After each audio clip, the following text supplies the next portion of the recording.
오늘도 예배 자리에 나오신 여러분들을 주님의 이름으로 축복하고 환영합니다.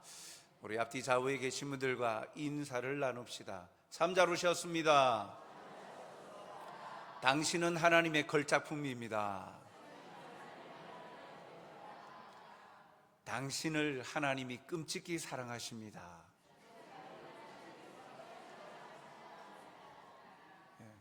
사랑하시기에 이 자리에 계신 겁니다. 한 주간도 수고 많으셨습니다. 힘든 시간들 속에서도 버텨내시고 예배 자리에 나오신 것만 해도 대단한 용기와 결단입니다. 힘들고 어려운 속에서도 또 이 자리에 나오기까지 쉬운 결정이기도 하겠지만 그렇지 않고 고민하다가 이 자리에 나오신 분도 계실 겁니다. 참 잘 오셨습니다.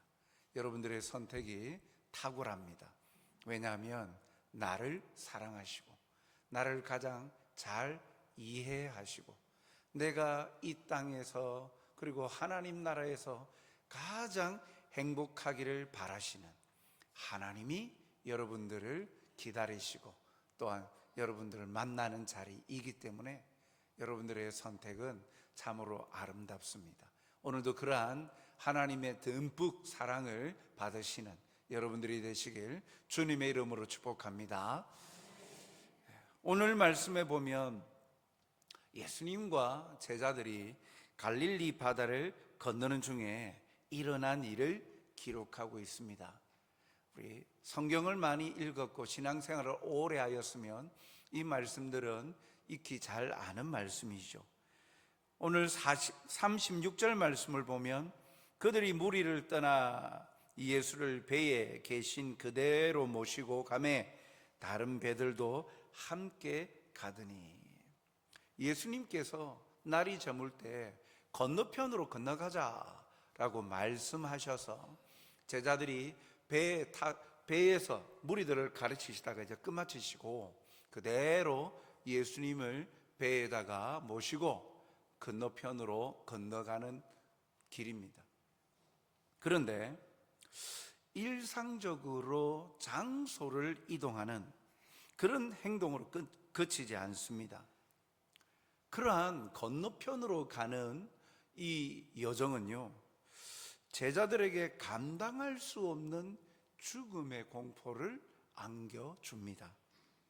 37절 그리고 48절의 내용을 보면 큰 광풍이 일어나며 물결이 배에 부딪혀 들어와 배에 가득하게 되었더라. 선생님이여, 우리가 죽게 된 것을 돌보지 아니하시나이까. 물결이 부딪혀서 배 안에 물이 가득하였다. 배가 물이 가득하면 어떻게 됩니까? 침몰하는 것 아닙니까? 그래서 48절에 보니까 제자들이 어떻게 되었다고요? 이 상황에 대한 제자들의 판단은 무엇입니까? 죽었다. 이제 죽는다. 죽게 되었다라고 말하죠. 어부들 아닙니까? 이 갈릴리 바다에 광풍이 일어서 물결이 배에 부딪혀 배가 침몰할 것 같은 상황에 된 것이죠. 광풍이라는 이 단어는 우리 한글로도 보듯이 미친 바람 아닙니까? 미친 바람? 이리저리 미친 듯이 휘몰아치는 것, 예측할 수 없는 바람입니다. 그래서 이것은 사실 갈릴리 바다의 특성이기도 하죠. 사실 이 갈릴리 바다라고 이야기하지만 우리가 잘 알듯 바다가 아닙니다. 호수입니다. 호수인데 규모가 너무나도 크니까 그래서 바다라 불려지기도 하죠. 이 갈릴리 바다는 악기의 하프 모양을 닮았어요. 그래서 남북으로는 21km 그리고 동서로는 15km, 둘레가 52km나 되는 굉장히 큰 호수입니다. 그런데 이 호수가 또한 다른 성경에는 디베랴 바다다라고 이야기를 하기도 합니다. 그건 그 북쪽에 티베리우스라는 이 로마 황제가 그 자기가 통치하면서 지은 도시 티베리우스라는 도시가 있습니다. 도시에 인접한 바다다. 성경적인 용어로는 그것을 디베랴라고 발음을 합니다. 그래서 디베랴 바다다라고 하기도 하고, 이 긴네렛 호수라는 말로도 불려집니다. 킨네르라는 말이 하프라는 뜻이에요. 그 모양이 닮았으니까 하프 모양을 닮았다. 그래서 하프 모양을 닮은 호수다. 다양한 이름으로 불려집니다. 그런데 다양한 이름으로 불려지는 이 갈릴리 바다, 호수가 바다와 같은데, 이 갈릴리 바다의 가장 큰 특징은 지형 때문에도 일어납니다. 호수인데도 이러한 광풍이 붑니다.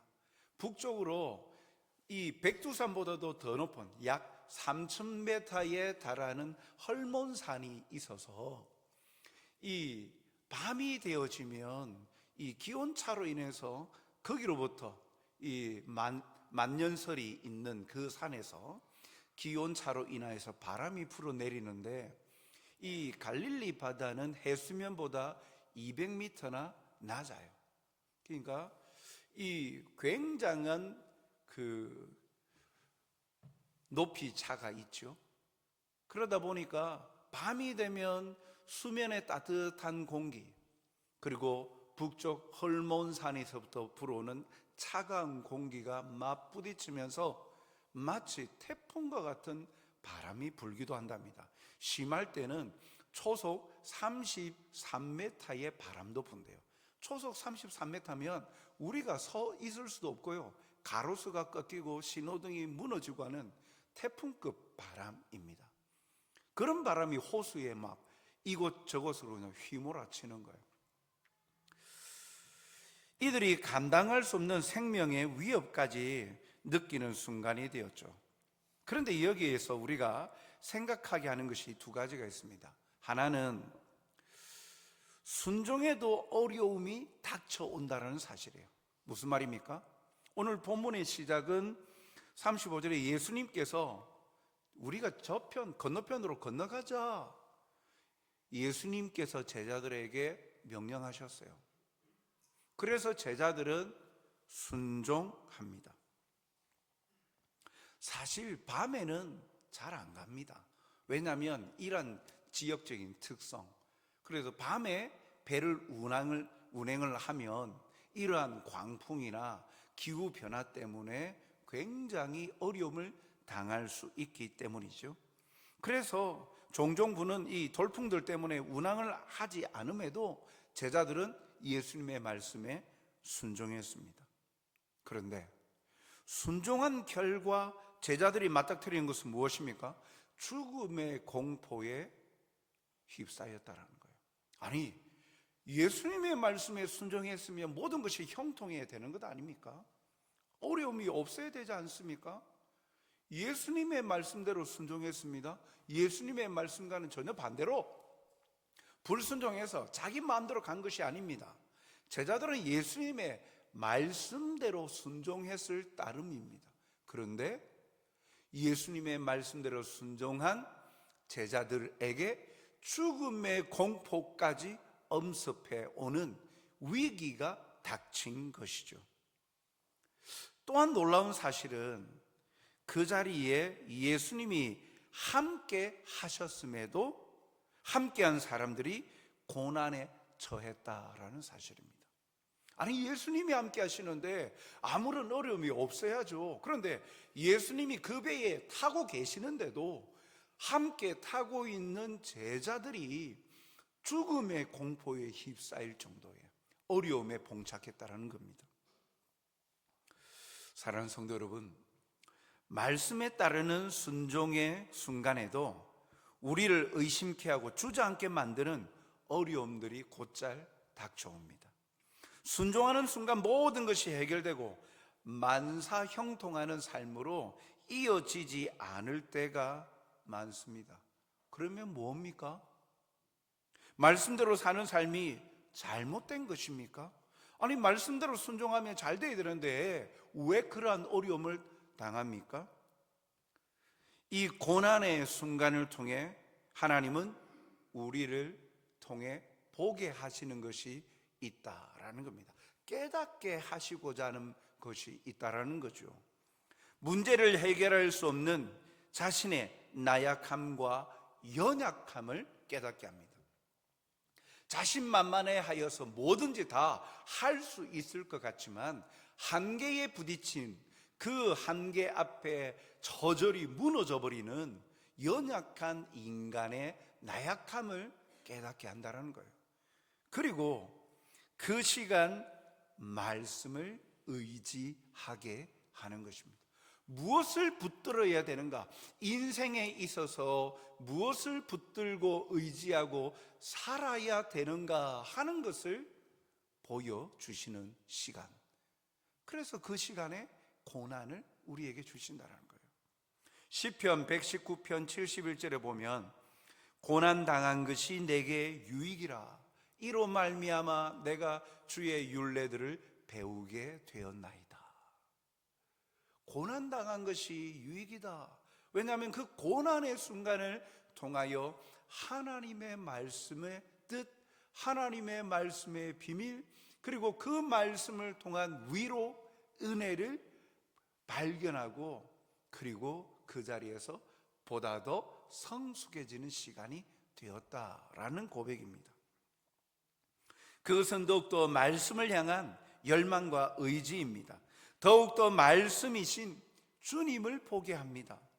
즉 고난의 순간일수록 더 돋보이게 하는 것은 동행하고 계시는 예수님이십니다. 임마누엘, 하나님이 우리와 함께 하신다. 예수님의 또 다른 이름이 임마누엘이신 예수님을 바라보게 하는 것이죠. 고난의 순간, 환난의 순간에 혼자가 아니라 함께 하시는 하나님이신 예수님을 보게 하고 그리고 그 예수님을 붙들게 함으로 그 고난을 견뎌내고 더욱 단단하게 만들어 가시는 것이죠. 예수님은 떠나지 아니하시고 지금도 살아서 함께 하십니다. 보혜사 성령님을 통하여서 예수님은 성천하실 때에 나 대신 보혜사 성령을 보낸다. 성령께서 우리와 함께 하심으로 하나님이 함께 하심을 경험케 하시고 확신케 해주시죠. 그렇게 예수님은 세상 끝날까지 내가 너희와 항상 함께 하리라 약속대로 성령님을 통하여 우리와 함께 하십니다. 임마누엘이신 그 예수님을 믿고 의지하며 살아가는 성도들이 다 되시길 주님의 이름으로 축복합니다. 오늘 말씀에서 나타난 이 임마누엘이신 예수님의 이 두 가지 모습으로 우리는 위로와 힘을 얻을 수 있습니다. 먼저는요, 참 사람 되심으로 우리에게 위로가 됩니다. 마가복음 4장 38절 상반절에 보니까 예수께서는 고물에서 베개를 베고 주무시더니 베개를 베고 배에서 주무셨다. 예수님이 주무셨다라는 것, 그것은 예수님이 사람이시다라는 거예요. 피곤하셨다라는 거예요. 얼마나 피곤하셨으면 제자들 배에 물이 가득 들어오고 배가 이리저리 흔들리고 하는데도 예수님은 주무시고 계신다. 굉장한 피로한 가운데에 고온이 잠에 빠지셨음을 알 수가 있죠. 사람이 아니고는 피곤함을 느낀다는 것, 사람이니까 피곤함을 느끼는 거예요. 하나님이시지만 사람이신 거예요. 사람인 척 하는 게 아니죠. 많은 사람들에게 여러분, 사람 만나는 일이 뭐 가벼운 일입니까? 사람 만나서 이야기하고 나누는 그것이 에너지가 얼마나 많이 소비됩니까?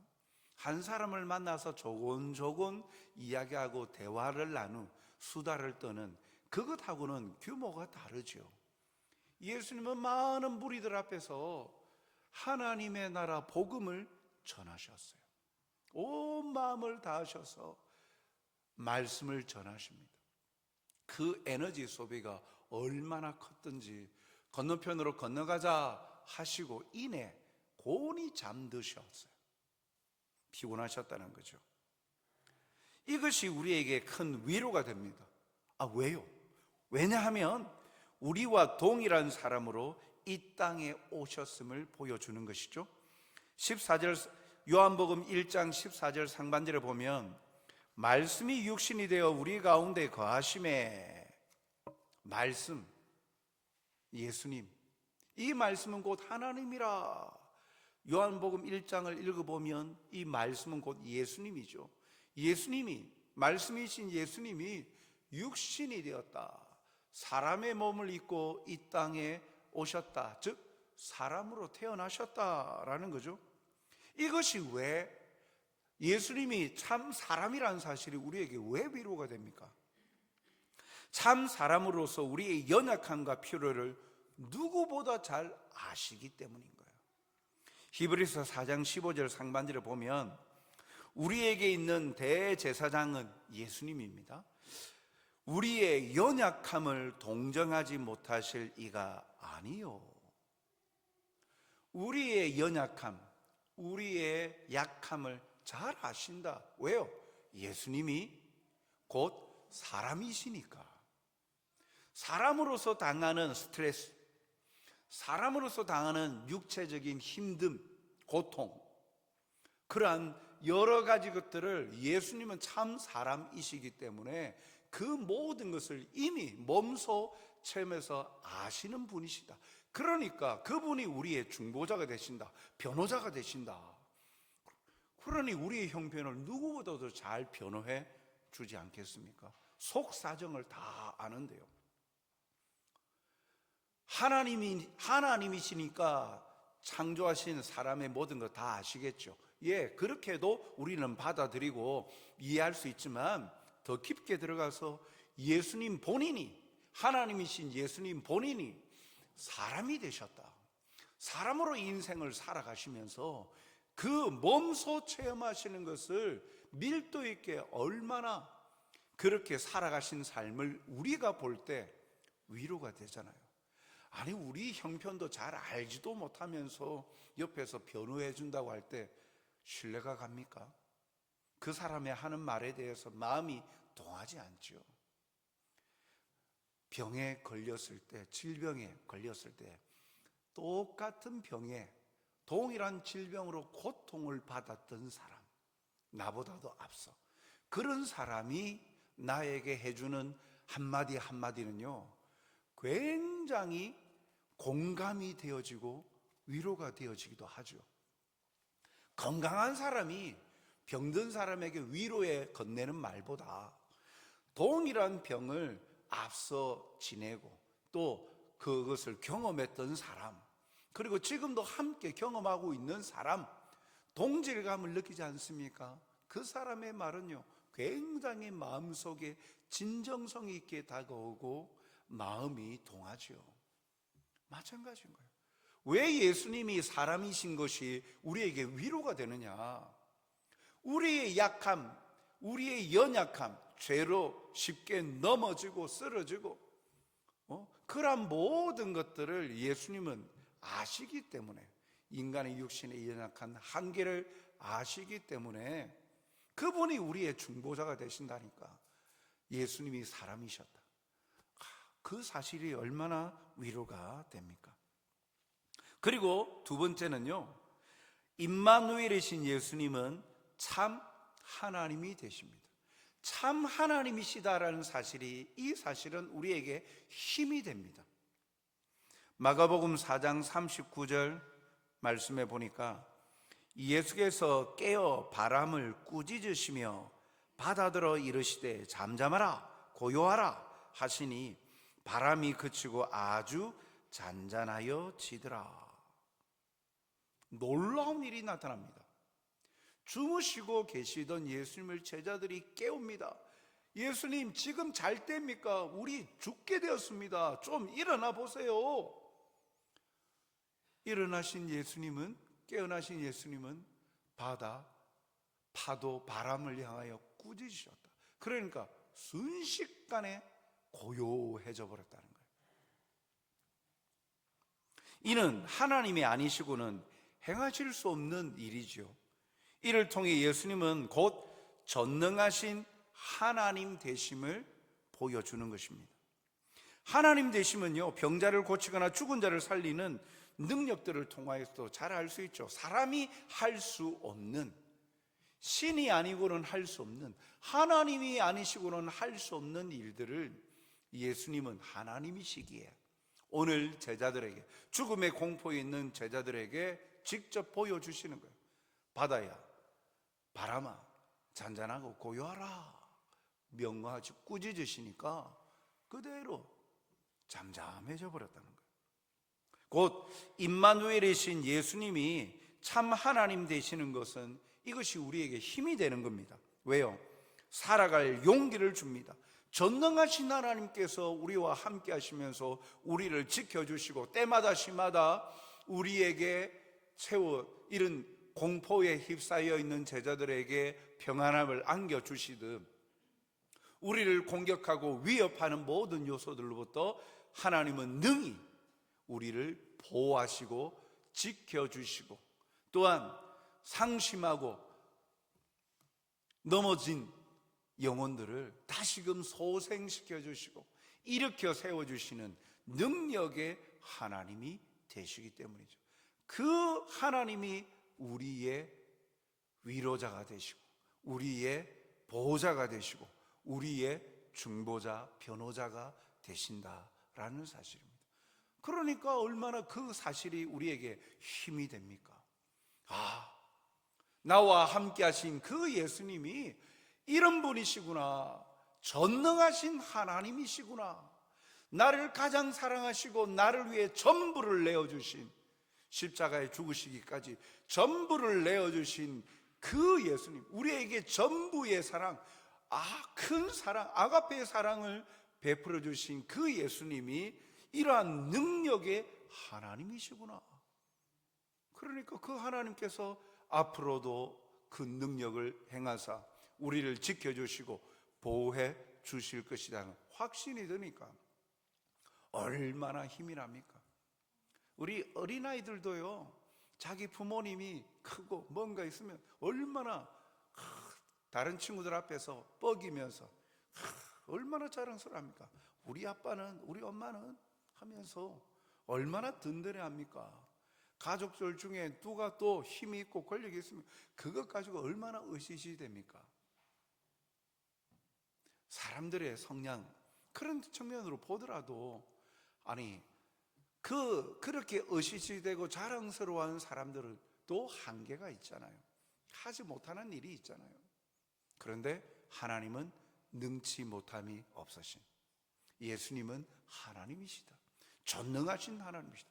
그 하나님 되신 예수님이 임마누엘, 항상 함께 하시고 나를 떠나지 아니하시고 나를 지키시고 보호해 주신다. 이 사실에서 얼마나 우리에게 힘이 나고 살아갈 용기가 생기지 않습니까? 사랑하는 성도 여러분, 오늘도 우리와 함께 하시는 임마누엘 예수님은 참 사람 되셔서 우리의 모든 것을 아시고 위로해 주시는 분이십니다. 또한 전능하신 하나님으로 능치 못함이 없으신 주님이십니다. 상한 마음을 고치시고 병든 자를 고치시고 죽은 자도 살리시는 사랑과 능력의 주님이십니다. 아무리 크고 높고 깊은 수렁이라 할지라도 그곳에서 건져주시고 거친 길들을 평탄케 하시는 주님이 되심을, 그 주님이 우리와 나와 함께 하심을 믿어 신뢰함으로 담대히 살아가시는 여러분들이 다 되시길 주님의 이름으로 축복합니다.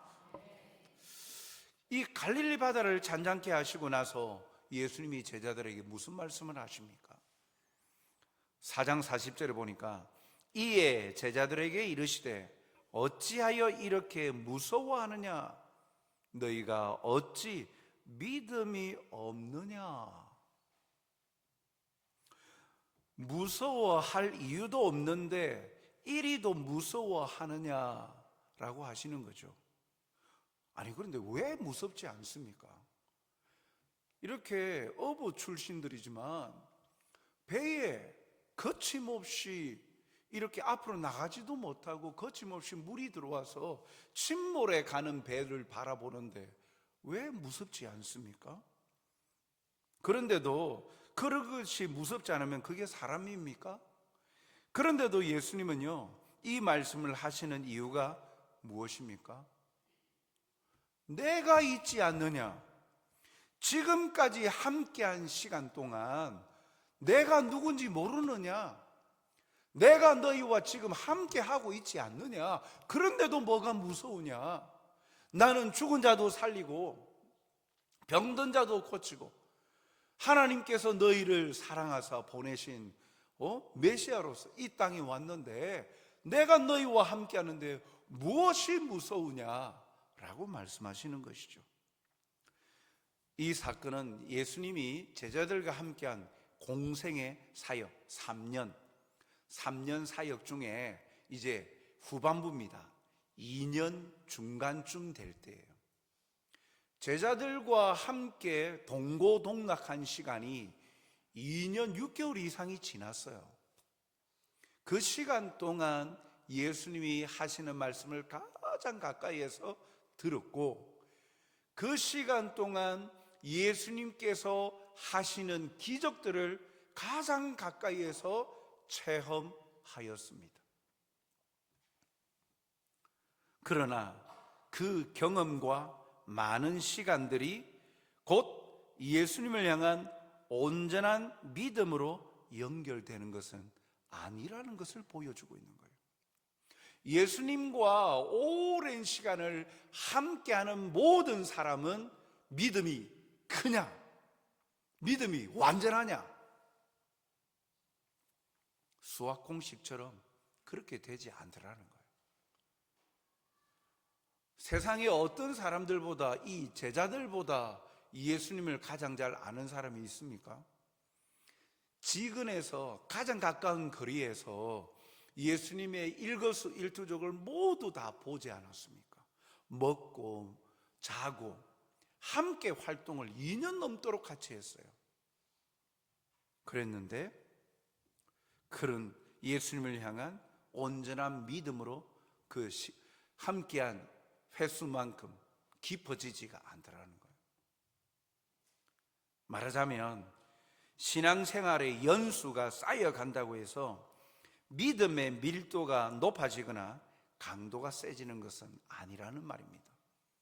신앙생활 십수년 했으면 믿음이 단단해지고 어떠한 것도 어떠한 환난이 와도 넘어지지 않느냐, 그렇게 수학공식처럼 이어지는 비례되는 관계가 아니라는 것을 우리에게 보여주고 있는 거예요. 야고보서 2장 17절에 보면 이와 같이 행함이 없는 믿음은 그 자체가 죽은 것이라. 함께한 시간과 그 많은 경험을 예수님은 믿음이라 말씀하지 않고 계세요. 믿음이 없는 자야 라고 말씀하고 계세요. 너와 내가 함께한 시간이 많았다고 너희들이 나를 자연스럽게 믿어지는 것 아니라는 거예요. 믿음은 행함이라는 거예요. 순종이라는 거예요. 많이 경험하고 많이 안다고 그것이 곧바로 믿음으로 이어지면 좋겠는데 그렇지 않은 경우가 허다하다라는 것을 우리에게 가르쳐 주고 있는 거예요. 이것은 우리로 하여금 이 사건 앞에 우리가 깊이 생각할 바가 있습니다. 그래서 41절에 보면 제자들이 뭐라 말합니까? 어찌 믿음이 없느냐 그 말씀에 서로 말하되 그가 누구기에 바람과 바다도 순종하는가? 놀라운 말 아닙니까? 아니 죽은 자도 살리는 기적도 바라보고 지금 2년이 넘도록 같이 다녔는데 그 놀라운 사건 앞에 제자들이 한다는 말이 그가 누구기에 상상할 수 없다라는 겁니다. 이 제자들, 함께한 제자들의 믿음의 수준이 이와 같다는 거예요.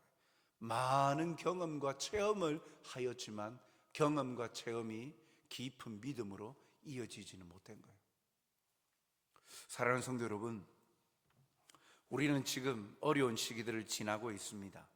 마치 광풍이 일어나고 있는 갈릴리 바다를 건너는 배 안의 모습과 같이 침몰해 가는 듯한 배, 그래서 죽음의 공포를 느끼는 듯한 그런 어려움들을 우리가 보내고 있습니다. 어느 때보다도 다양한 환경의 요인들 때문에 탄핵 정국, 또 산불, 그리고 이런 외교적인 환경, 이 모든 불안정한 요소들 때문에 어려운 시기들을 우리가 지나고 있습니다. 이 험난한 폭풍 속에서도 소망이 있는 것은 바로 우리를 떠나지 아니하시고 함께 하고 계신 임마누엘 되신 예수님이 계신다는 사실이죠. 물에 빠져 죽을 것 같은 현실의 상황 속에서도 예수님이 함께 하셔서 미래에는 바람과 파도를 잔잔케 하심으로 안정과 평안을 주시는 주님이 함께 하고 계신다는 겁니다. 침몰할 것 같아도 침몰하지 아니하고 그 어려운 상황은 해결이 되어지고 평안히 목적지에 도달하게 하시는 주님, 전능하신 주님, 위로자 되신 주님, 우리의 모든 연약함을 다 아시고 우리를 사랑하시고 끝까지 지켜주시는 그 예수님이, 임마누엘이신 예수님이 함께하고 계신다는 사실이죠. 그 사실을 우리는 주목하게 되는 것입니다. 베드로가 파도를 바라보고 그 깊이 빠져들어갔던 것처럼 우리가 파도를 바라보면 염려와 괴로움뿐이죠.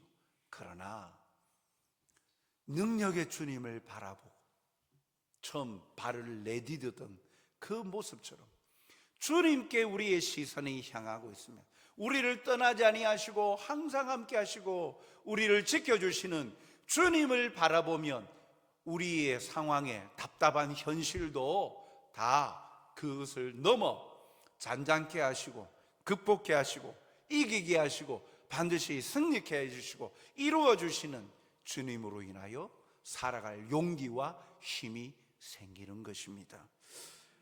염려의 원인은 함께 하시는 주님에 대한 믿음 없음과 의심입니다. 그 두려움을 이길 힘은 오직 믿음입니다. 환난과 죽음의 공포 속에서도 예수님이 구원하시고 보호하심에 대한 믿음만이 우리를 살리죠. 오늘도 이러한 임마누엘에 대한 확신이 필요한 때입니다. 우리에게 필요한 것, 주님이 떠나지 않으시고 함께 하고 계신다는 것. 내가 아파하고 고통스러워할 때 누구보다도 더 아파하고 고통하시는 분이 나와 함께 하시는 임마누엘이신 예수님이라는 사실이죠.